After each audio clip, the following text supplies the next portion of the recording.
I was right here. Who did you leave him with? Your people. Ah, it happened at dinner. Of course it did. A Tuesday pasta. The kind of evening where everyone's shoes are off and the TV is on in the other room, and the adults are half talking and half scrolling, and the child is doing what children do, which is existing in the room at full volume while the adults exist in it at 20%. And then the child said your name, not the way adults say your name, carefully, like handling something with an edge on it. The child said it the way children say everything, plainly, without warning, without adjusting the temperature of the room, first to make sure the word was safe to land. They just opened their mouth between a bite of pasta and a sip of juice and said your name out loud. At the dinner table in a room full of people who had agreed, never start with the head.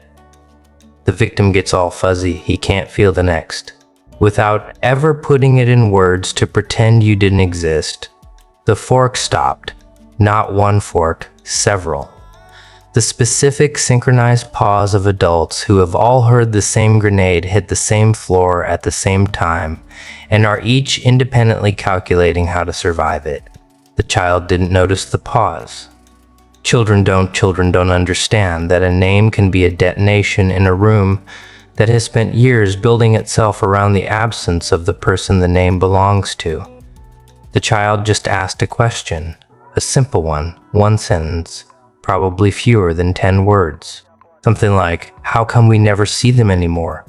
Or where did they go? Or the devastating one, the one that cuts through every adult defense like a wire through clay.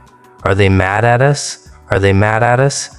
As if you were the one who left by choice. As if you decided one morning to stop showing up. As if the absence was your project and not theirs. The child doesn't know that. The child only knows the shape of the whole. And the whole is shaped like you. And the child has been walking around that hole for however many months or years, navigating it without being told it was there, absorbing the unspoken rule that the whole is not to be mentioned, that the shape is not to be named, that the space where you used to be is now a room the family has agreed to keep locked. Children pick locks. That's what they do, not with malice, with curiosity. With the unfiltered, ungovernable honesty of a person who hasn't yet learned that some truths are kept in drawers, and some drawers are kept closed, and some closeness is more important to the adults than the truth inside. I don't want to kill you. What would I do without you? The child picked the lock at the dinner table on a Tuesday, and now the adults have to answer. Let me tell you what happened in the 3 seconds after the question landed, because 3 seconds is a long time in a room full of people who are lying. 3 seconds is enough for every adult at that table to run an internal calculation so fast and so panicked it would burn out a processor. The calculation goes like this. Do I tell the truth? If I tell the truth, what does the truth expose? If the truth exposes me, what does the child now think of me? If the child thinks less of me, what have I just lost? And if I don't tell the truth, what do I say instead that is close enough to hold for now, vague enough to survive follow-up questions, and gentle enough that the child doesn't feel the shape of the lie? That calculation happened behind every adult face at that table in 3 seconds. And every single one of them arrived at the same answer, a non-answer. A deflection, something soft and empty like, oh, people just get busy sometimes, or we just kind of lost touch, sweetheart. Or the masterpiece of avoidance, the sentence that reveals everything by revealing nothing. It's complicated. The 2-word sarcophagus they built for your entire presence in their lives, it's complicated. Which translates to the truth makes us look bad, and we're not ready to look bad in front of a child. We need to believe we're good. But here's the thing about children. You complete me. You're garbage who kills for money. Don't talk like one of them. You're not the thing that makes them the most dangerous people at any table where a lie is being served alongside the pasta. Children don't accept it's complicated. That phrase works on adults because adults have learned to treat it as a door that politely closes. Children treat it as a door that just got interesting. The child asked to follow up. Of course they did, because children are not built to absorb non-answers. They're built to ask again, louder, simpler, more directly, until the answer either arrives or the adult's composure breaks, whichever comes first. What did we do? 4 words. What did we do? Not what happened, which would allow them to describe events passively as if events just occur like weather without authors. What did we do?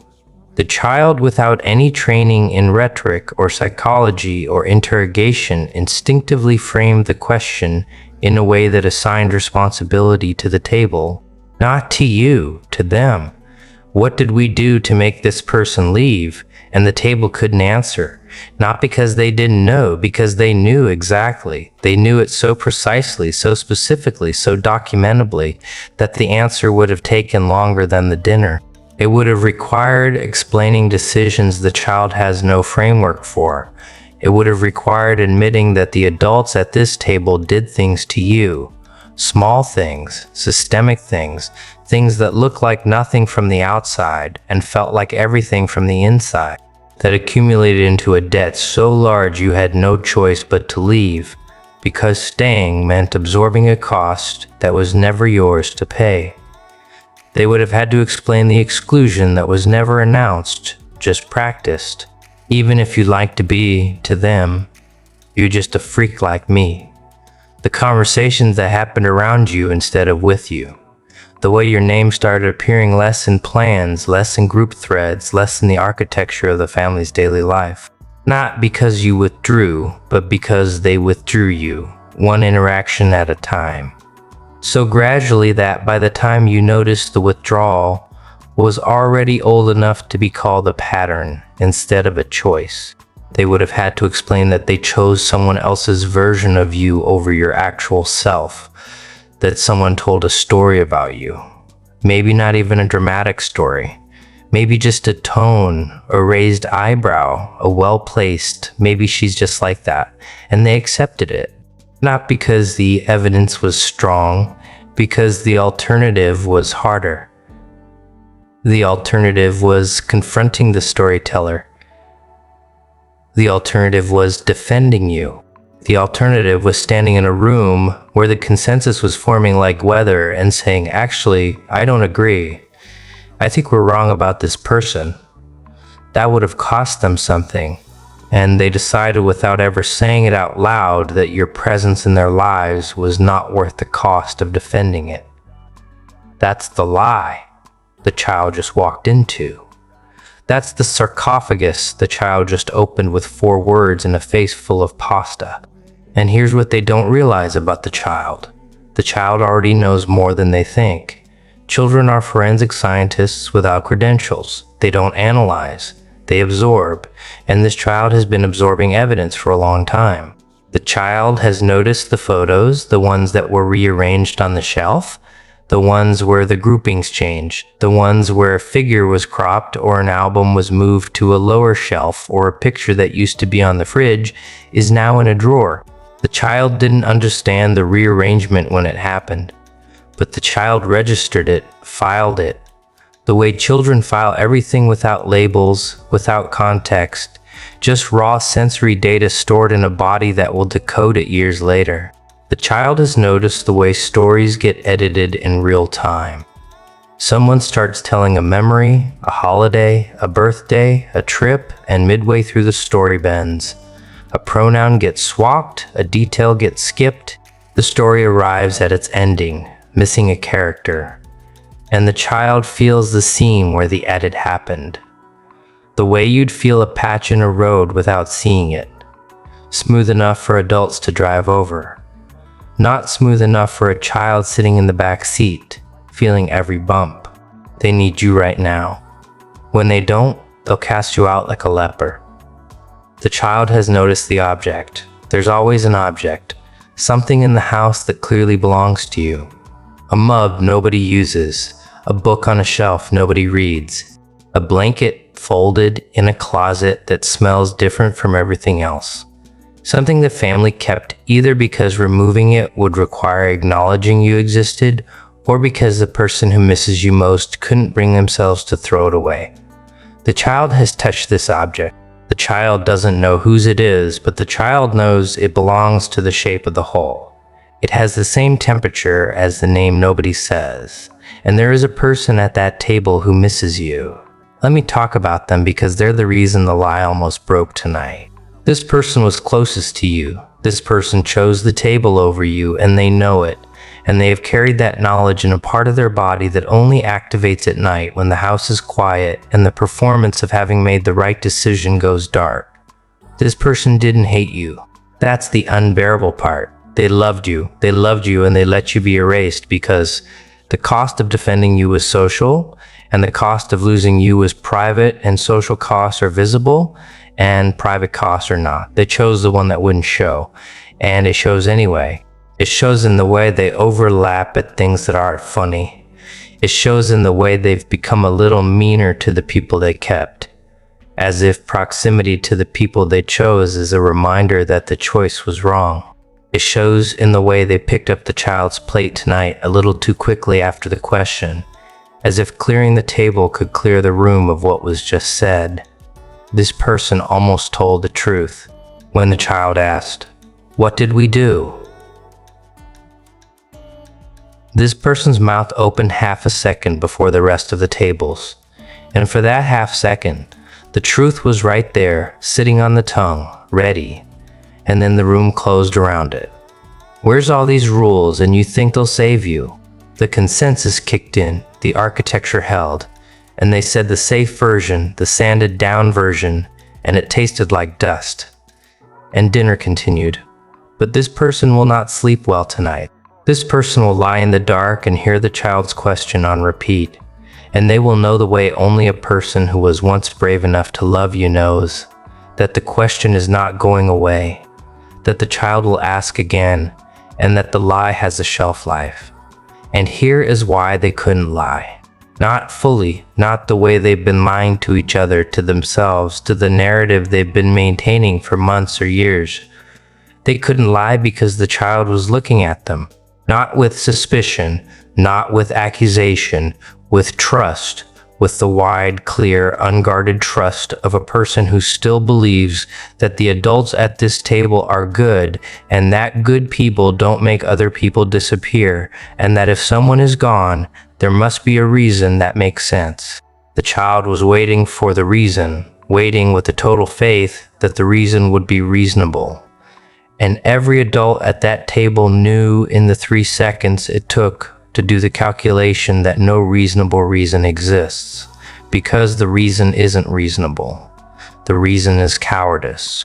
A reason is convenience. The reason is that erasing you was easier than examining themselves. You can lie to an adult who suspects you. You can maintain a story in a room full of people who have each agreed to maintain it.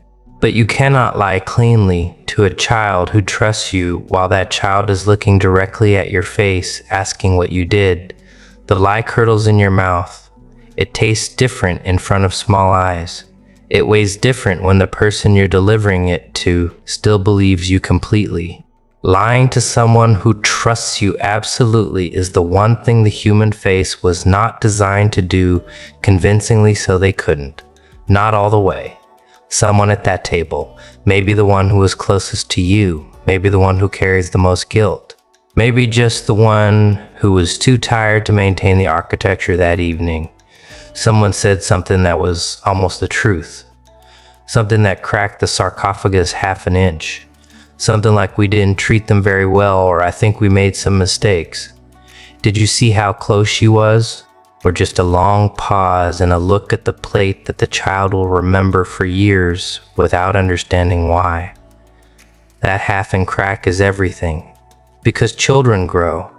That's the thing the table forgot. Children grow, and as they grow, they revisit the things that didn't make sense at the dinner table. They replay the pauses. They re-examine the half answers. They notice as they get older the specific silence that falls when your name enters a room. And one day, years from now, that child will be old enough to ask the question again. Not as a child this time, as a person. And the lie, which barely survived a Tuesday dinner table, will not survive an adult conversation with a person who has been quietly collecting evidence since they were small. The child will find you. I want you to know that maybe not soon, maybe not the way you'd imagine, but children who are told someone disappeared without a good reason grow into adults who go looking for the disappeared person. Not because they were told to, because the gap never made sense. And humans don't stop pulling at things that don't make sense just because the adults told them to stop. One day, a person you haven't seen since they were small will reach out to you, and they won't come with the family's version. They'll come with the question they asked at the dinner table, grown up now, refined, carrying years of quiet observation. They'll say, "I always wondered about you." They'll say, "The story didn't add up." They'll say, "I think they were wrong." And you'll be there wherever you are by then, in the life you built without them, in the room you furnished with your own hands. And you'll tell them the version nobody at that table was brave enough to tell them when they were small.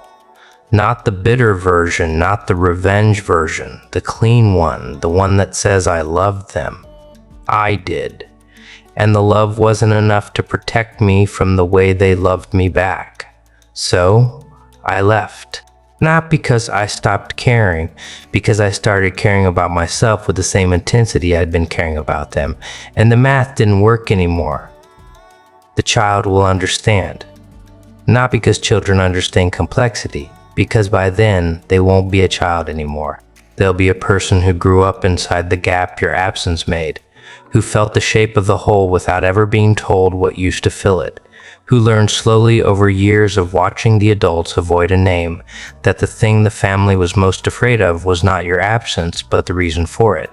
And you let me talk to you now. Let me talk to you the way nobody at that table has earned the right to. You didn't erase yourself. You were erased. And the difference between those two things is the difference between a person who left and a person who was left with no choice. You did not abandon that table. That table was designed gradually, over time, to have no chair for you. And when you stopped showing up, they called it your choice, the same way you'd call it a fish's choice to leave a river that someone dammed. The child's question is the river remembering. The child's question is the table realizing that a chair is missing and no amount of rearranging hides the gap. The child's question is a four-word crack in a story that took years to build and one dinner to break. You weren't there for it. You don't need to be. You've already done the hardest part, which was leaving a table that had your name on it and building one of your own. And at your table, nobody's name is kept in a drawer. Nobody's presence is conditional. Nobody has to earn the right to be mentioned out loud. That's not revenge. That's architecture. You built a table with no locked rooms, and somewhere on a Tuesday over pasta, a child just proved that theirs has one. They couldn't lie. Not all the way. Not with those eyes looking at them. And that half-inch crack in the story, it's not closing. It's growing.